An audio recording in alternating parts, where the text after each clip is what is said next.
Elevator preferences, the unwritten rules. 1. Waiting for the perfect ride. Picture this. You're standing alone in an elevator lobby, and the first elevator arrives. Do you step in? If you're like 60% of people, you'll let it go and wait for another one. Why? Maybe you're holding out for the VIP ride, complete with a red carpet and snacks. Or perhaps it's the thrill of anticipation, like waiting for the perfect wave, only with more buttons and less water. This intriguing behavior has been studied by sociologists and behavioral scientists who are fascinated by the everyday choices we make. 2. The psychology behind it. So, why do people skip the first elevator? It could be a mix of social anxiety and a craving for control.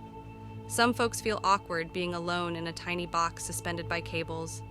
Others might be secretly hoping for a charming co-passenger to make their ride more interesting. Or maybe it's just that desire for control.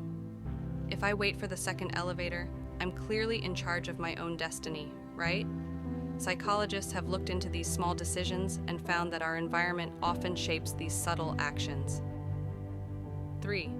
The elevation of personal space. Personal space is sacred, especially in elevators. Skipping the first elevator might be a subconscious strategy to avoid close encounters in a confined space. Imagine being packed like sardines, with everyone trying to avoid eye contact.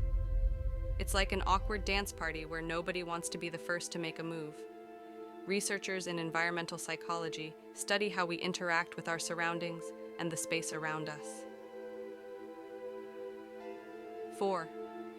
Waiting game dynamics. The dynamics change based on the crowd. In an empty lobby, people are more likely to wait, enjoying their solitude. But in a crowded lobby, the pressure is on. You don't want to be the jerk holding up the line. It's a delicate balance of social etiquette and personal preference. Think of it as a live-action version of the game red light, green light, but with more awkward smiles. Sociologists observe these group behaviors and the unwritten social rules that guide them. 5. Elevator etiquette. Elevator etiquette is a world unto itself. People avoid eye contact, conversations are kept to a minimum, and everyone stands as far apart as possible. It's like a silent disco, but without the fun music. This behavior aligns perfectly with waiting for another elevator. It's all about maintaining a bubble of personal space and comfort. Maybe we should start handing out medals for best avoidance of awkward eye contact. Anthropologists have explored these social norms and rituals that govern our behavior in shared spaces. 6. Fun fact. Elevator music. Here's a fun nugget for you. Elevator music was originally designed to calm anxious passengers in the early days of elevator travel. Fast forward to today, and people are still carrying that anxiety, preferring to wait for a different elevator rather than stepping into the first one that arrives. Imagine if elevators played upbeat tunes. It could turn every ride into a mini dance party. This fact was uncovered by historians and cultural researchers looking into the origins of modern conveniences. 7. The close door button. Myth. Let's debunk a myth. The close door button. Many people believe it makes the doors close faster. Surprise! In most elevators, it's a placebo. It doesn't actually control the doors. It's there to give you a false sense of control.